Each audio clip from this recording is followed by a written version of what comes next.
الرجيم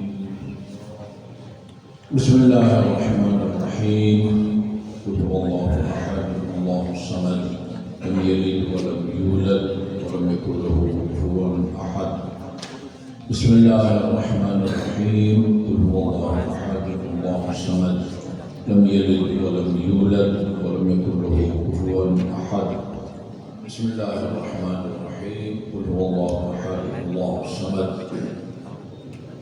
لم يلد ولم يولد ولم يكن له كفوا أحد اللهم صل على محمد وعلى محمد أعوذ بالله من الشيطان اللعين الرجيم بسم الله الرحمن الرحيم الحمد لله الذي لا يبلغ مدحته القائلون ولا يحصي نعماءه العاتون الذي لا يدركه بعد الهمم ولا يناله غوص الفتن والصلاة والسلام على خير خلقه وأشرف بريته الذي سمي في السماء بأحمد وفي الأرضين بالقاسم محمد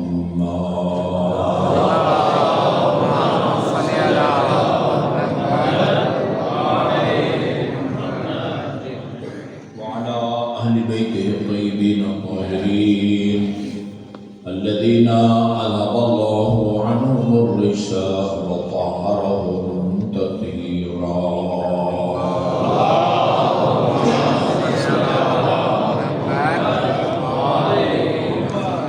واللعن الأبدي على أعدائهم أجمعين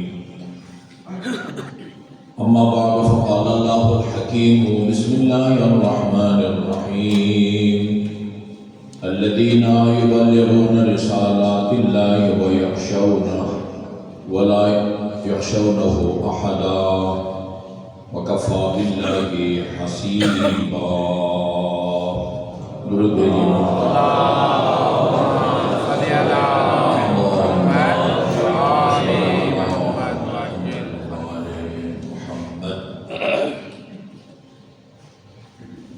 امام زین العابدین علیہ السلام سے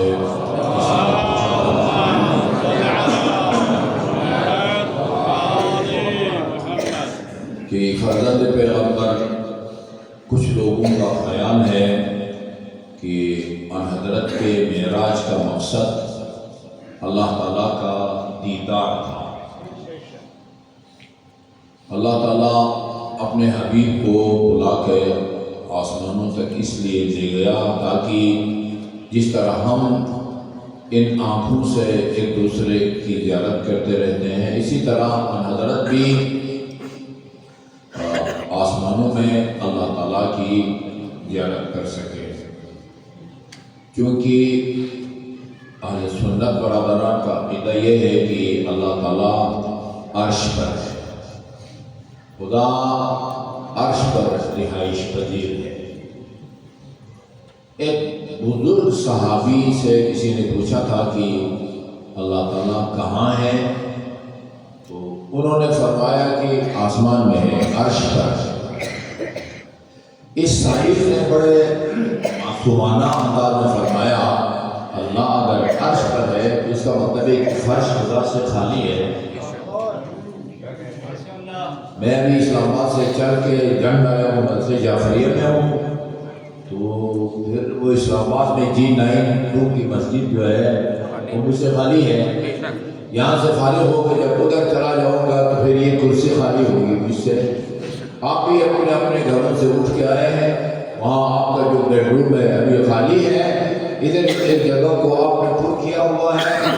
یہاں سے فارغ ہو کے جب جائیں گے تو جدھر جو جگہ آپ نے پر کی یہ خالی ہو جائے گی, وہ اپنے آپ بیڈ کو جو ہے وہ آپ نے پر کیا ہوگا. انہوں نے کہا کہ یہ زندیق ہے.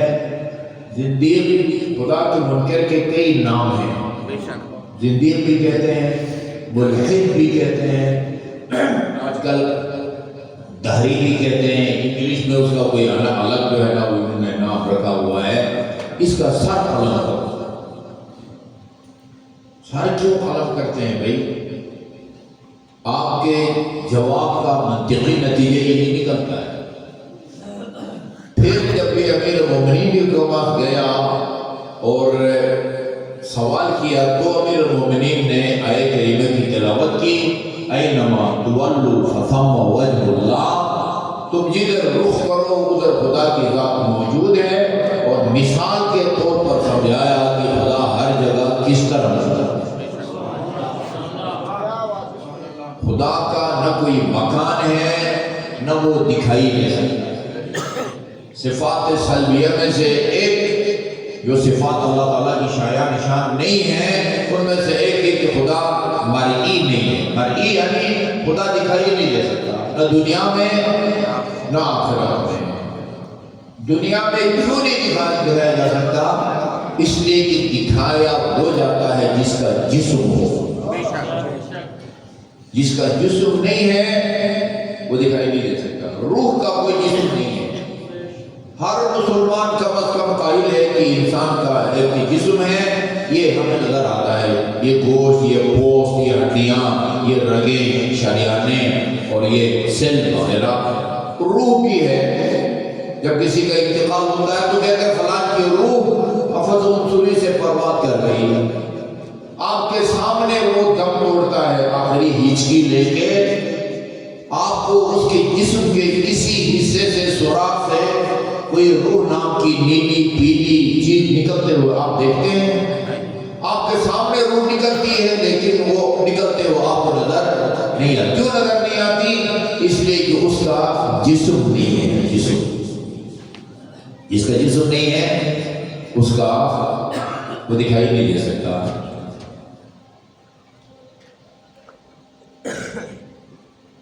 اہل سنت برادران کا اجماع ہے کہ روز قیامت اللہ تعالیٰ نظر آئے گا۔ میں نے ان کے ساتھ کام کیا ہے، سب کا اجماع ہے کہ اللہ تعالیٰ روز قیامت نظر آئے گا۔ آیا آن حضرت نے معراج کے سفر میں اللہ کو دیکھا ہے نہیں دیکھا، اس میں ان کا اختلاف ہے۔ ہماری کمیٹی تھی، اس میں اہل حدیث بھی تھے، دیوبندی بھی تھے، بریلوی بھی تھے، شیعوں کی طرف سے کمیٹی میں تھا۔ یہ سوال جب پیدا ہوا، بریلوی نے بھی، ارشد سعید کاظمی اور دیوبندی میں بھی مولانا منظور مینگل، انہوں نے کہا کہ حضرت نے اللہ تعالیٰ کو دیکھا ہے۔ اہل حدیث نے والے نے کہا کہ نہیں دیکھا، اور دلیل کے طور پر ام المومنین کے فرمان کو پیش کیا۔ ام المومنین سے پوچھا گیا یہ بتائیں لوگوں میں اختلاف ہے کہ حضرت نے معراج کے سفر میں اللہ کو دیکھا یا نہیں دیکھا، آپ کا کیا خیال ہے؟ واپس آ کے کوئی آپ کو بتایا ہے کہ خدا کو انہوں نے دیکھا ہے؟ ام المومنین نے فرمایا مجھے تعجب ہوتا ہے ان لوگوں پر جن کا یہ خیال ہے کہ رسول خدا نے اللہ کو دیکھا ہے۔ کیا انہوں نے قرآن کی یہ آیت نہیں پڑھی؟ لا تدرکہ الابصار، کوئی آنکھ خدا کو نہیں دیکھ سکتی۔ ہم ان کی خدمت میں یہ عرض کریں گے کہ جس وجہ سے یہ لا تدرکہ الابصار یہ ہر جگہ کے لیے ہے، یہ نہیں فرمایا اللہ تعالیٰ نے لا تدرکہ الابصار فی الدنیا۔ آپ کہا کہ کہیں کہ آخرت کے دن نظر آئے گا، وہ جس وجہ سے خدا دنیا میں نظر نہیں آ سکتا، نہ زمین میں نہ آسمان میں، اسی وجہ سے روز آخرت میں اللہ تعالیٰ نظر نہیں آئے گا۔ وہ وجہ کیا ہے؟ اللہ تعالیٰ کا جسم نہیں ہے، اللہ کا جسم نہیں ہے۔ امام علیہ السلام نے فرمایا مجھے تعجب ہوتا ہے ان لوگوں پر جو کہتے ہیں کہ وہ اللہ کے دیدار کے لیے معراج پر تشریف لے گئے تھے۔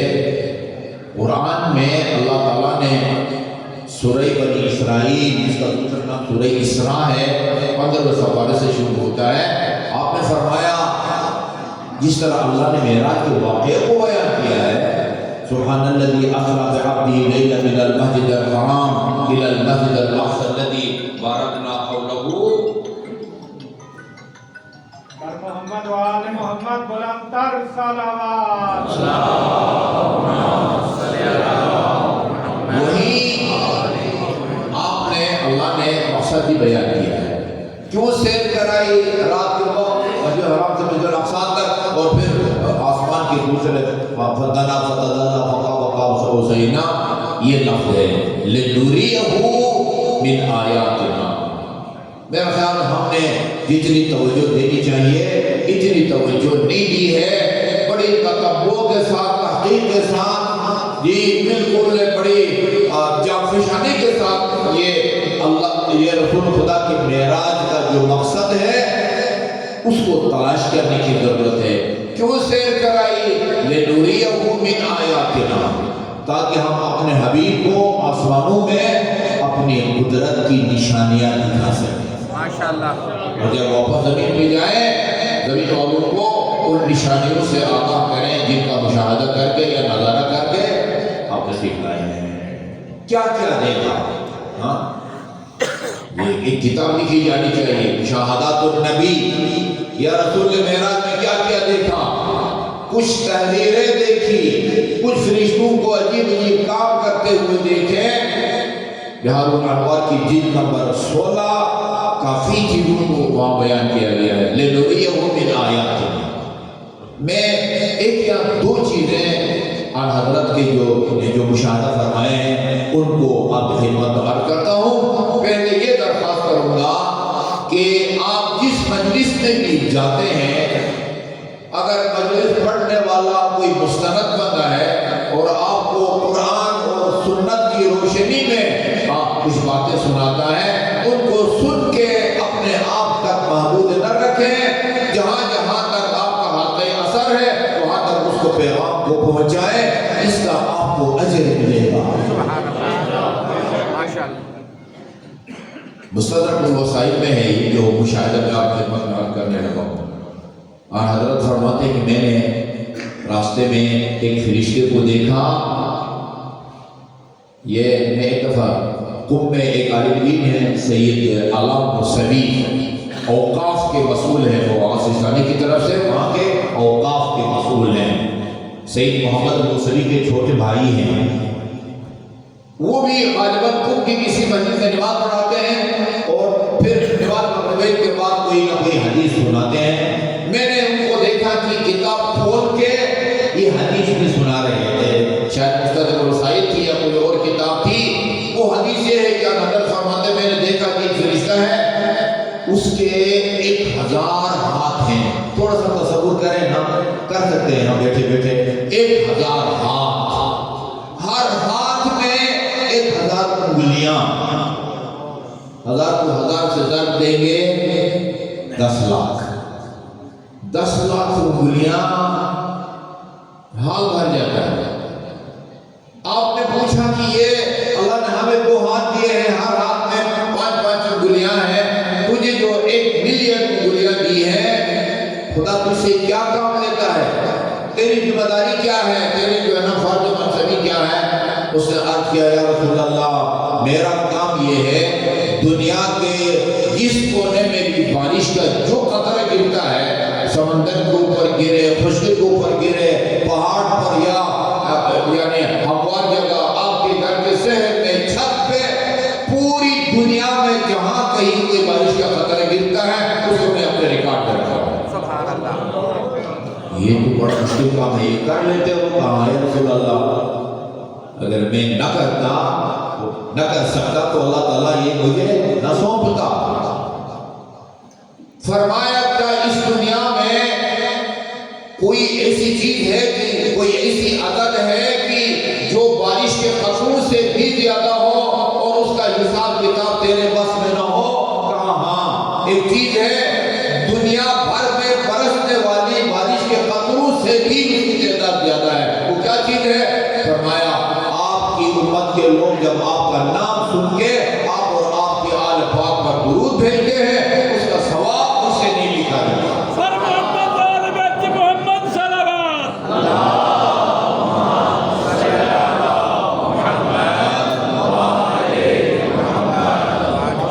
اور یہ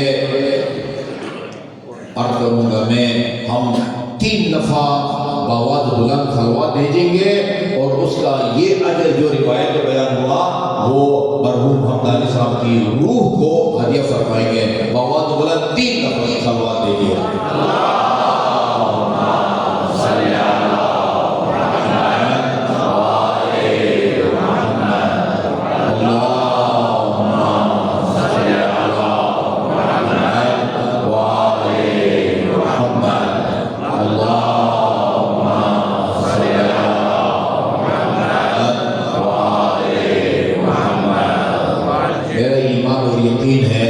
یہ ثواب ان تک پہنچ چکا اور ان کی روح آپ سے خوش ہے۔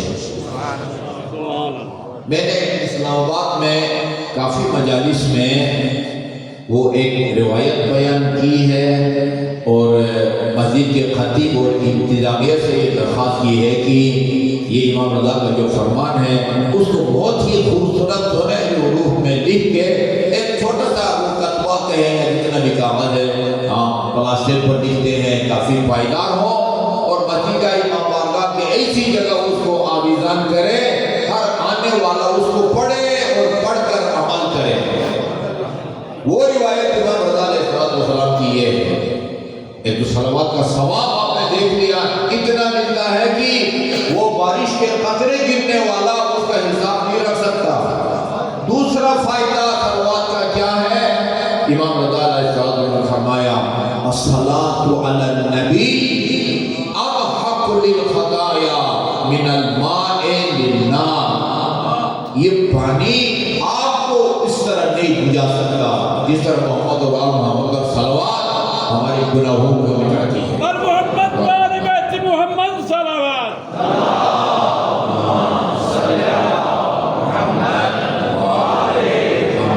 خوشبو کے غریب الغرباء امام علی رضا علیہ السلام بلند صلوات۔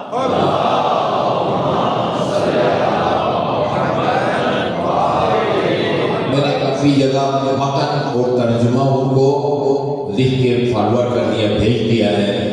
اگر کوئی عمل کرنا چاہے تو جب جو آدمی لکھے گا نا، لکھ کے لگائے گا تو جتنا اس کو دیکھ کے پڑھنے والے کو ثواب ملے گا نا، اتنا ہی لکھ کے لگانے والے کو ملے گا۔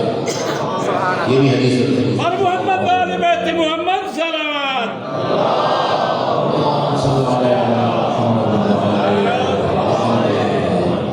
ابھی آپ نے اس میں ڈاکومنٹری میں آپ نے دیکھا کہ مرحوم حمدانی صاحب نے ساری زندگی وہ محمد و آل محمد کی تعلیمات کو حاصل کرنے اور ان کو آگے پھیلانے میں گزاری۔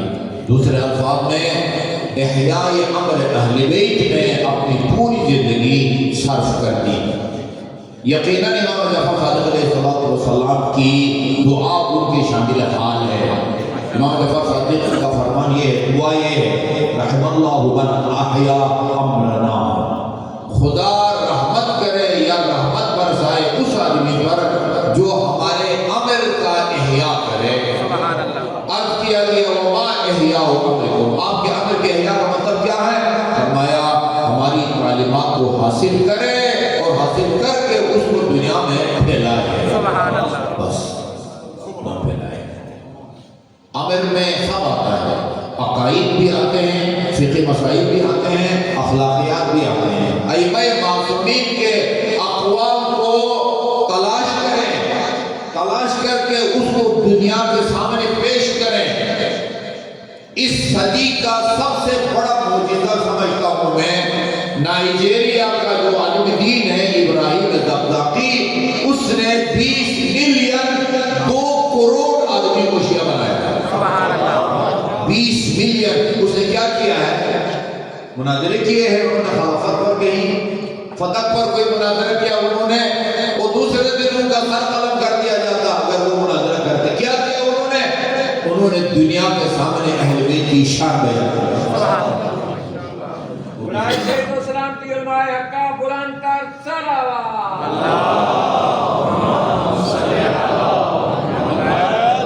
اور اسی مناسبت سے میں نے آیت کریمہ کی تلاوت کی ہے، سورہ احزاب کی آیت نمبر 49 الذین یبلغون رسالات اللہ ویخشونہ ولا یخشون احدا الا اللہ وکفی باللہ حسیبا۔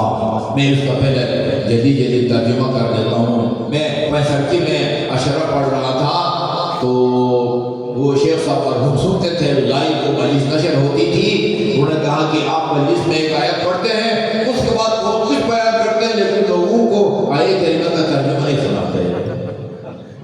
الذین یبلغون رسالات اللہ، وہ لوگ جو الہی پیغام کو آگے پہنچاتے ہیں، وَيَخْشَوْنَهُ، اور اس الہ اللہ سے ڈرتے بھی ہیں، ان کے دل میں خدا کا خوف بھی ہے، وَلَا يَخَافُونَ أَحَدًا وَلَا يَخْشَوْنَ أَحَدًا إِلَّا اللَّهَ، اور ان کے دل میں خدا کے سوا کسی کا خوف نہیں ہوتا۔ اچھا جی، ان کو کیا ہو گیا؟ اس کا جواب یا نتیجہ محذوف ہے۔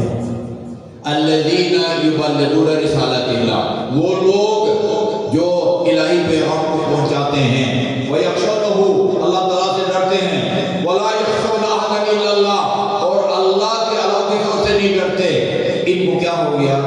ان کو کیا ملے گا؟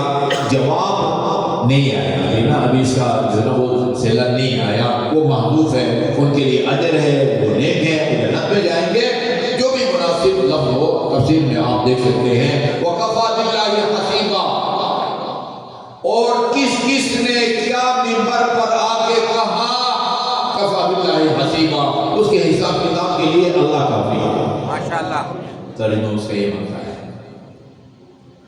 آج سے 10-12 سال پہلے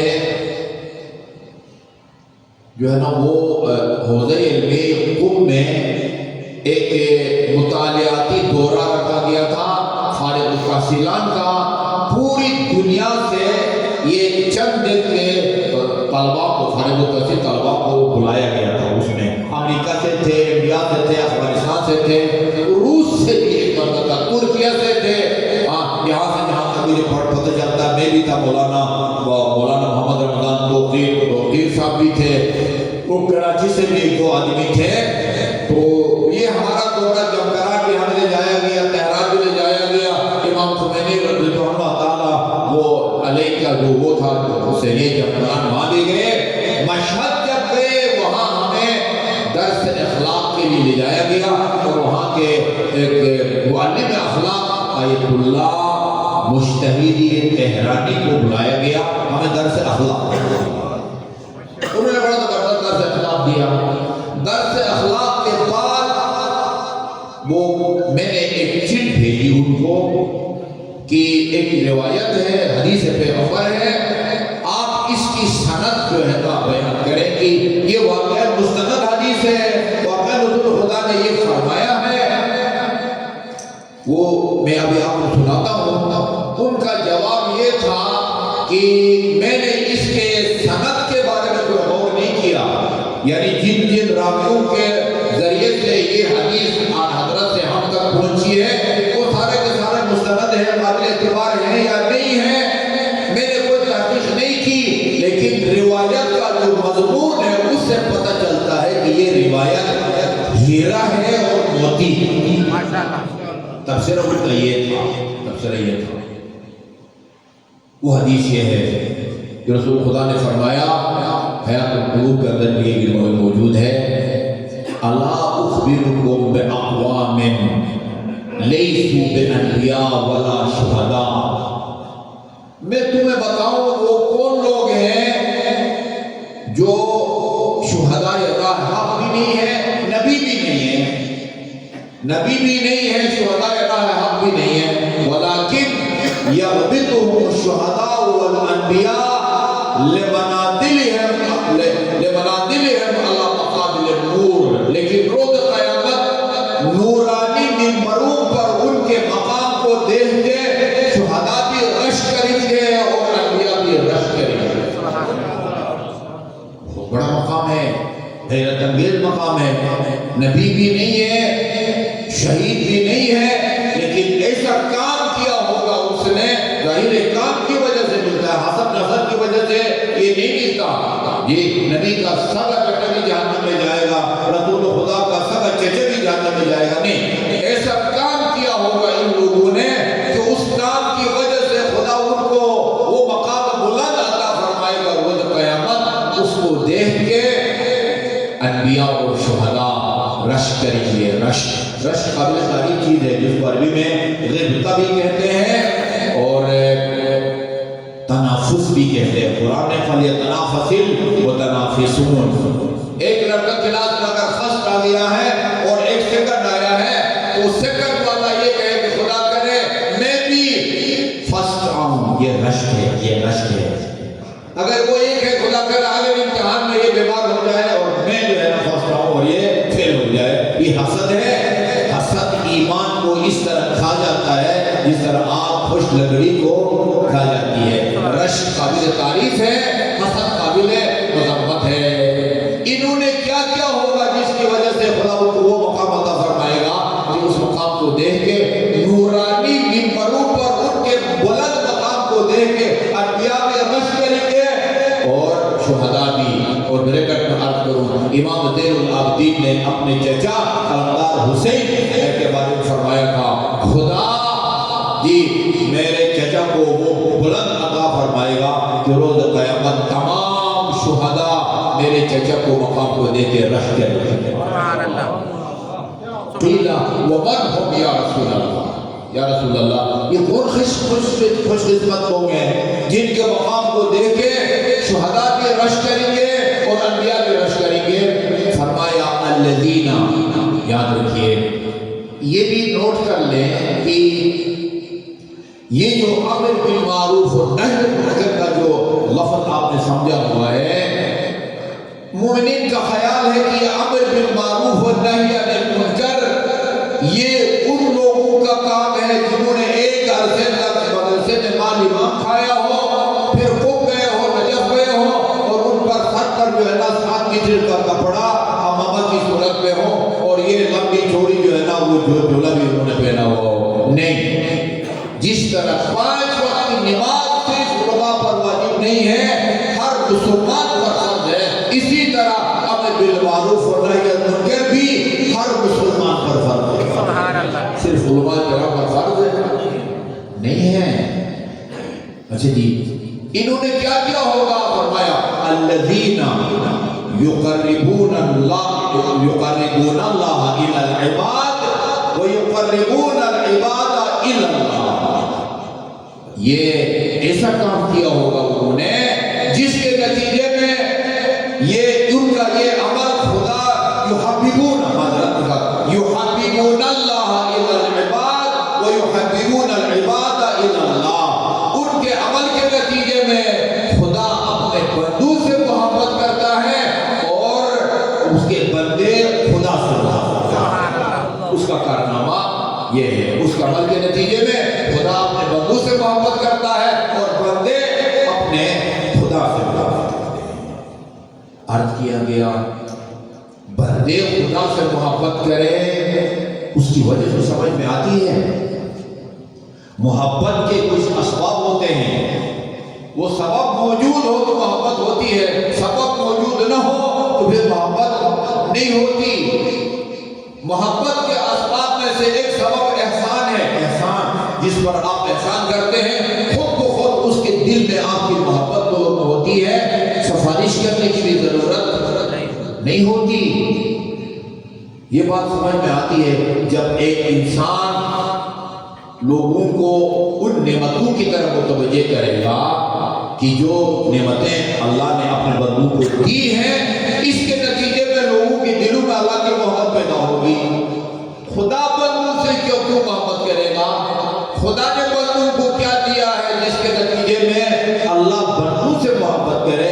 آپ نے فرمایا ان کا عمل یہ ہے الذین یأمرون الناس فیأتمرون وینہون الناس فینتہون۔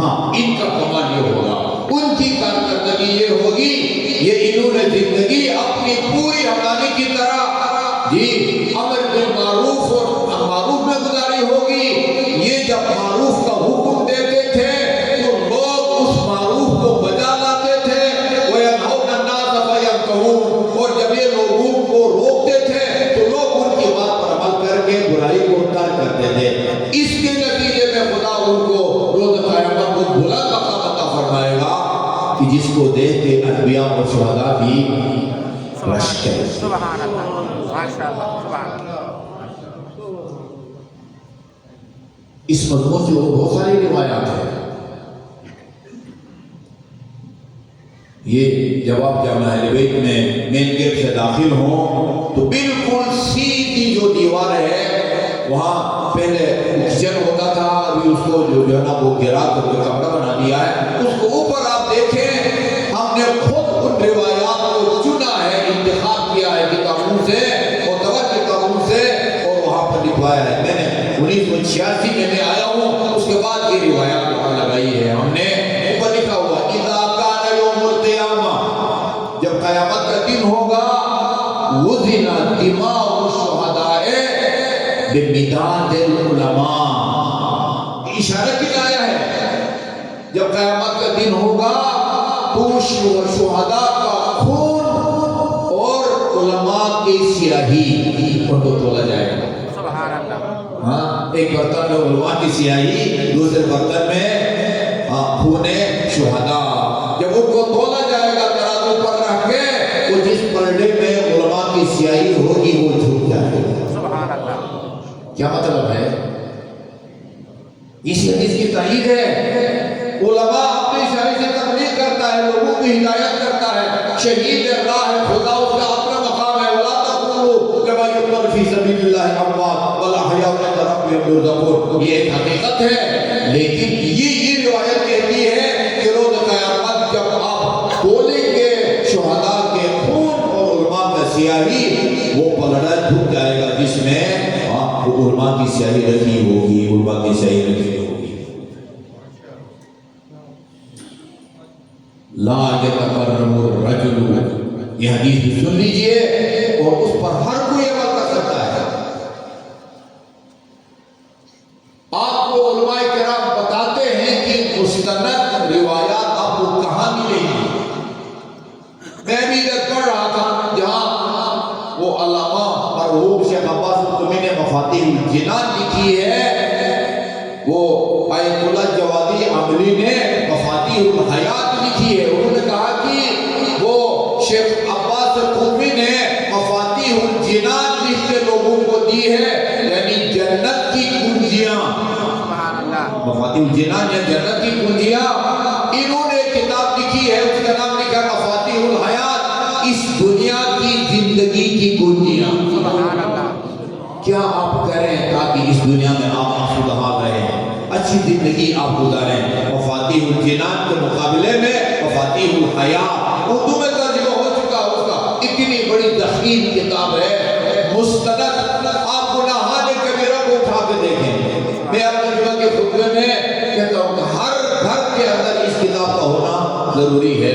جامعۃ القصہ کے استاد مجھ سے مذاق کرتے تھے، آپ نے اپنے وہ جمعہ کے خطبے میں کہا ہے ہر گھر میں گناہان کبیرہ کا ہونا ضروری ہے. میں نے کتاب گناہان کبیرہ کا ذکر کیا ہے، گناہان کبیرہ کا ذکر نہیں کیا. اس کو آپ پڑھیں، 3 جلدوں میں یا 2 جلدوں میں ہے.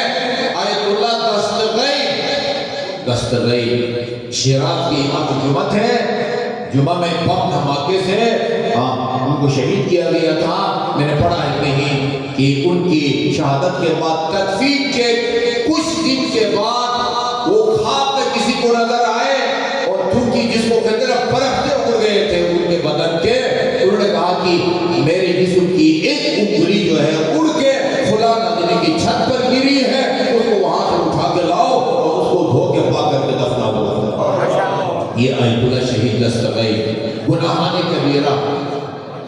کبیرہ کو انہوں نے بیان کیا ہے، قرآن آیات کو پیش کیا ہے، مستند روایات کو پیش کیا ہے. گناہان کبیرہ کتاب کو خرید کے پڑھے اور اس کے اندر سے اہل بیت اطہار کے مستند اقوال کو وہ یاد کریں، اگر لوگوں تک پہنچائیں. لا يتقرب الرجل بكلمة حق أخذت بها إلا وله أجر من عمل بها. یہ عجیب حدیث ہے. جو آدمی ممبر پر بیٹھتے یا سکول ٹیچر ہے تو کلاس میں بیٹھتے، یا مثلا آفس ہے تو اپنے کلیگ یا جونیئر کے سامنے کوئی حق کی بات کرے، حق کی بات یا قرآن میں ملے گی آپ یا اہل بیت کے فرمان میں ملے گی. سبحان اللہ. کوئی بھی حق کی بات کرے اخذت بها، اور سننے والے اس حق کی بات پر عمل کریں، الا ولہ اجر من عمل بها. سبحان اللہ. یہ یہاں کتنا مجموع ہوگا جی؟ تو 300 ہے نا. میں اگر ایک روایت بیان کرتا ہوں، ایک عمل بیان کرتا ہوں، ایک عمل مثلا یہ صلوات کی فضیلت میں نے آپ کے سامنے بیان کی ہے. آپ نے صلوات کی فضیلت بیان کی، رسول خدا نے فرمایا فإنها تحط الذنوب حتى الورق. جہاں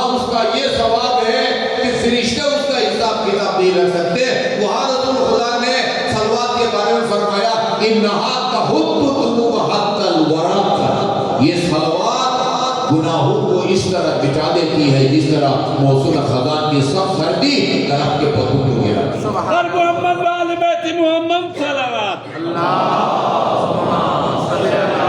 لا يتكرم الرجل بكلمة حق أخذت بها، جو بندہ بھی کسی جگہ بیٹھ کے حق کی کوئی بات کرے، نیک عمل کی آپ کو دعوت کرے اور سننے والا اس پر عمل کرے، إلا وله أجر من عمل بها۔ مثال دے رہا ہوں، اگر میں نے آپ کے سامنے صلوات کی فضیلت بیان کی ہے اور آپ مجھ پر اعتبار کر کے صلوات بھیجے، ان 200 بندوں کو جتنا اجر ملے گا اتنا اجر صلوات کی فضیلت بیان کرنے والے عالم دین کو ملے گا۔ پر محمد وآل بیت محمد صلوات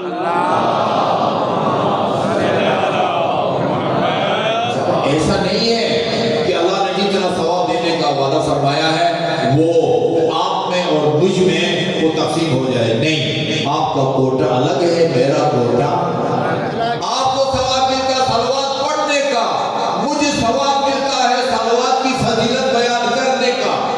لا يتكرم الرجل بكلمة حق أخذت بها إلا وله أجر من عمل بها۔ نہ معلوم کتنے سینکڑوں ہزاروں مومنین نے اس سید مرحوم کی باتوں پر عمل کر کے نیک کام کیے ہوں گے، جتنا اجر و ثواب ان نیک کام کرنے والے سینکڑوں یا ہزاروں مومنین کو ملے گا، اتنا اجر نیک کام کی دعوت دینے والوں کو ملتا ہے۔ سبحان اللہ ماشاء اللہ ولا يتكرم الرجل بكلمة ضلال أخذت بها إلا وعليه وزر ما عمل بها۔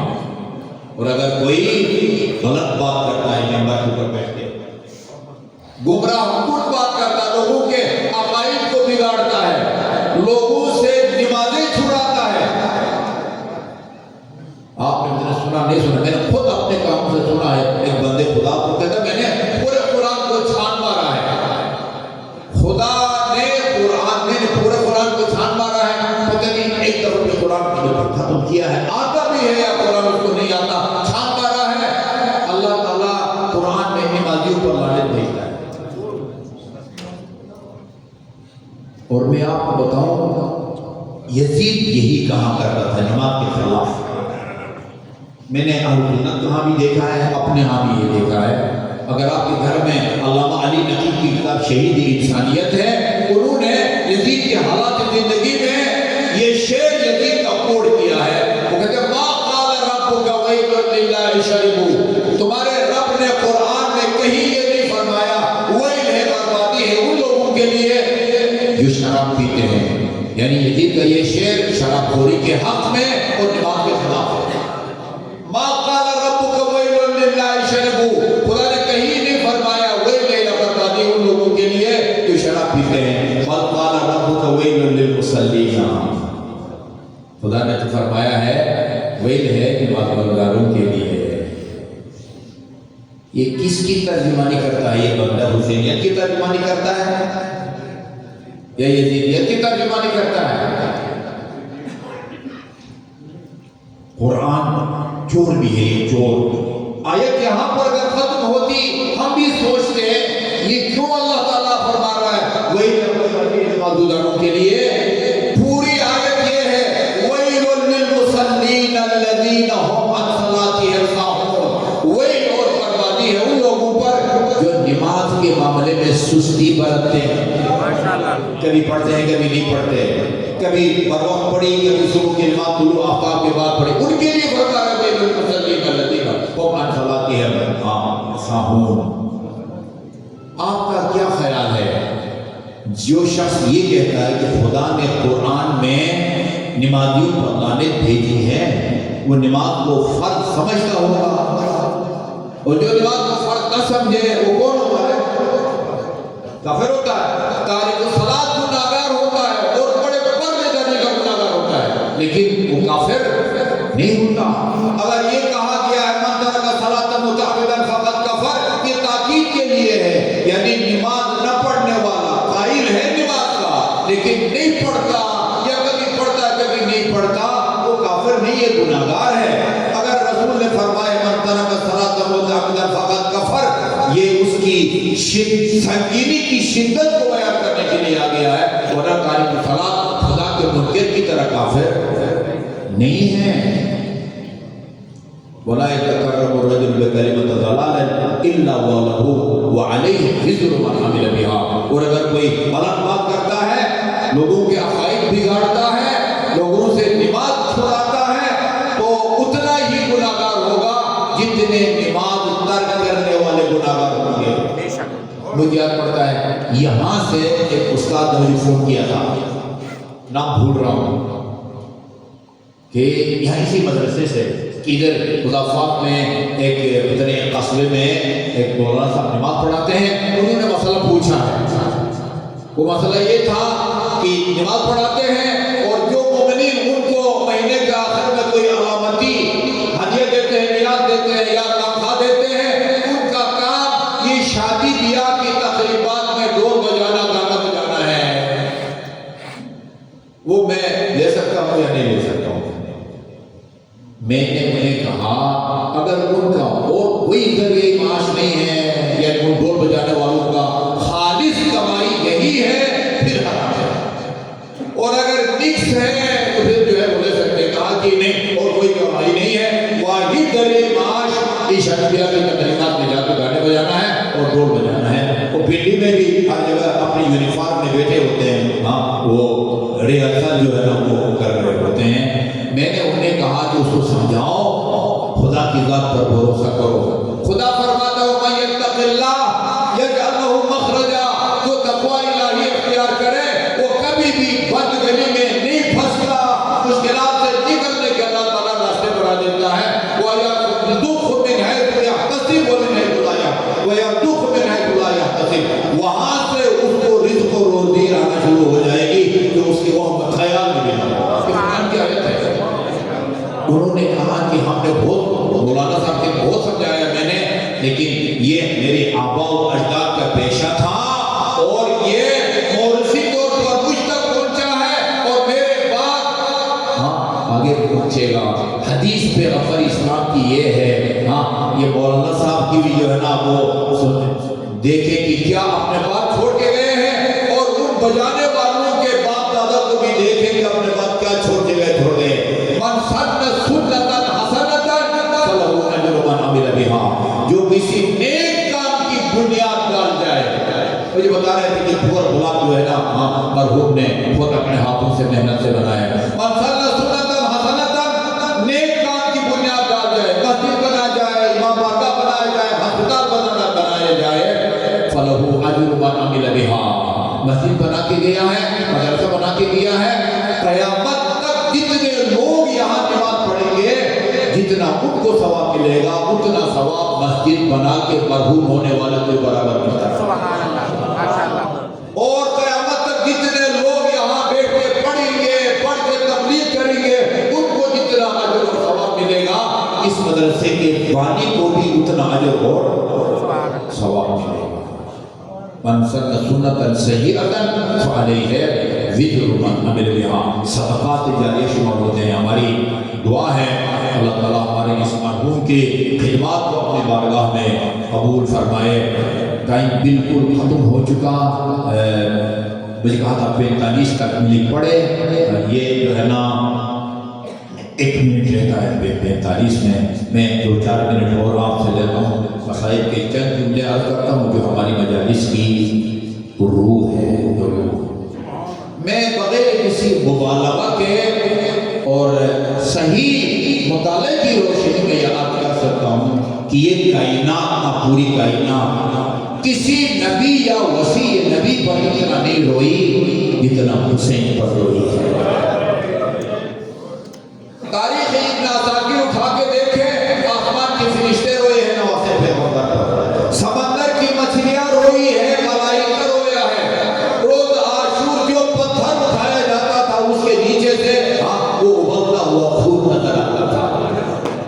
آدم رویا ہے. آدم دامن عرش پر وجدل پاک کے انوار تھے.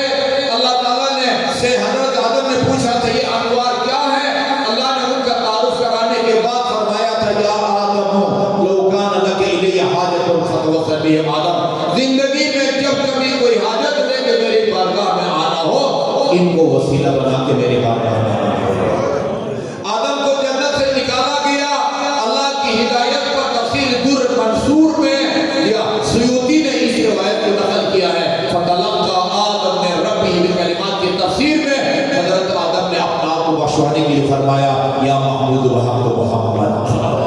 ويا أعلى بحق علي ويا فاطر السماوات والأرض بحق فاطمة ويا قاسم بحق الحسن ويا قديم الحسن بحق الحسين وأولاد المعصومين إلا ما غفرت لي ان کے طفیل میں تیرے درد اولا کو درود فرما. اللہ نے پیغمبر کے پاک کی برکت سے بخشا امام حسین کو اپنا حضرت آدم کو اپنے آپ کو بخشوانے کے بعد حضرت آدم نے اپنے تأثرات بیان کیے اللہ تعالیٰ کی بارگاہ میں. عرض کیا پالنے والے میں نے تیرے حکم پر محمد کا نام لیا, علی کا نام لیا, فاطمہ کا نام لیا, حسن کا نام لیا, میرے دل پر ان کا کوئی اثر نہ ہوا. مالی اذا ذکرت الخامس انکسر قلبی. یہ نام حسین میں تو نے کیا اثر رکھا ہے, جیسے ہی یہ نام میری زبان پر آتا گیا ہے میرا دل ٹوٹتا گیا ہے. بتایا اللہ تعالیٰ نے حضرت آدم کو یہ میرے نبی کا وہ نوازا ہے جس کو اس کی امت کی لوگ دشت بلا میں بھوک اور پیاسا شہید.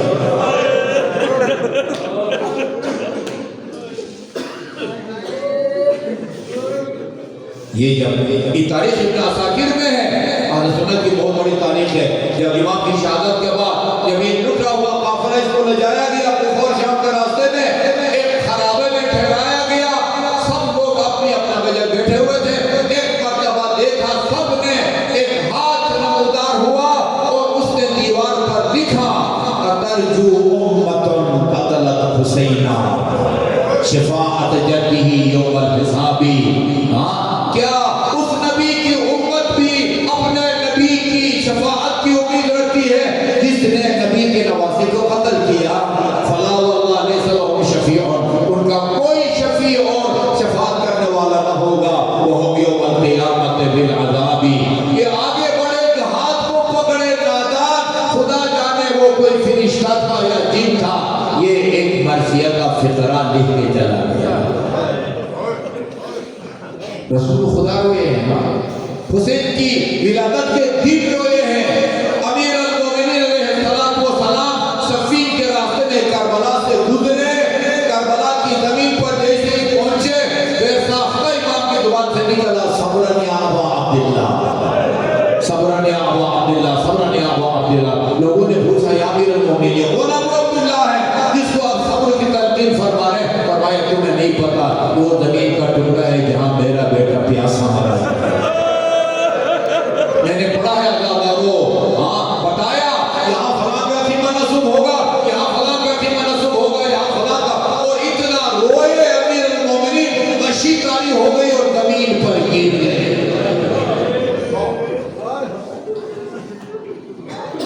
مجھ سے اگر کوئی پوچھے فرشتے بھی روئے, سمندر کی مچھلیاں بھی روئے, جنات بھی روئے, سب سے زیادہ کون رویا؟ میں دو اماموں کا نام لوں گا, ایک امام زین العابدین, دوسرا امام زمان. امام زین العابدین کے بارے میں سنتے رہتے ہیں نا, 35 یا 40 سال رونے میں گزار دیے. خدا آپ کو جنت البقیع کی زیارت نصیب فرمائے.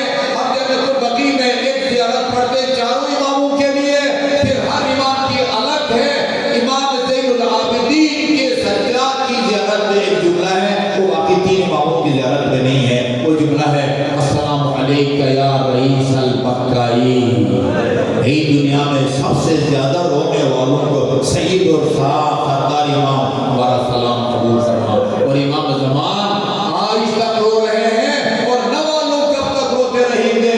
اب کی علیکہ بدلت طلوع دما, فرماتے اپنے جد مظلوم سے مخاطب ہو کے میرے مظلوم بابا آپ کے مصائب کو یاد کر کے بہت عزادار روتے ہیں, لیکن فرق یہ ہے آپ عزادار جب روتا ہے اس کے آنکھوں سے پانی بہتا ہے.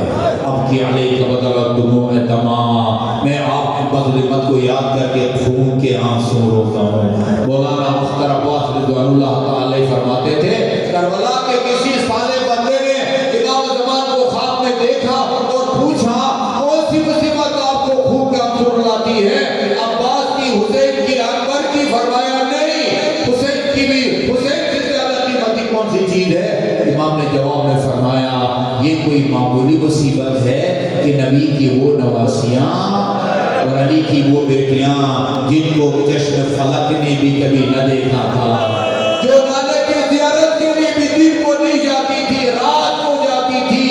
امام کی شہادت کے بعد کربلا کربلا سے لے کر کوفہ اور کوفہ سے لے کر شام کے درباروں اور ملواؤں میں بے معنی چادر پھرائی گئی لا اللہ حسین الدہر من ضحکت وآل احمد المؤمنون قد قہروا ولا حول ولا قوة الا باللہ العلی العظیم یا محمود بحق محمد ویا اعلی بحق علی ویا فاطر السماوات والارض بحق فاطمہ ویا محسن بحق الحسن ویا قدیم الاحسان بحق الحسین واولادہ المعصومین خدا بحق محمد وآل محمد جو مومنین و مومنات پریشان حال ہیں کسی بھی حوالے سے ان کی پریشانیوں کو دور فرما جو مومنین مومنات مریض ہیں انہیں شفاء کامل اور عاجل عطا فرما بے روزگار مومنین مومنات کو رزق حلال سے مالا مال فرما اسرائی امامیہ دنیا میں جہاں کہیں بھی کئی لوگوں کی صحبتوں میں ہیں انہیں جلد از جلد اور باعزت رہائی نصیب فرما سے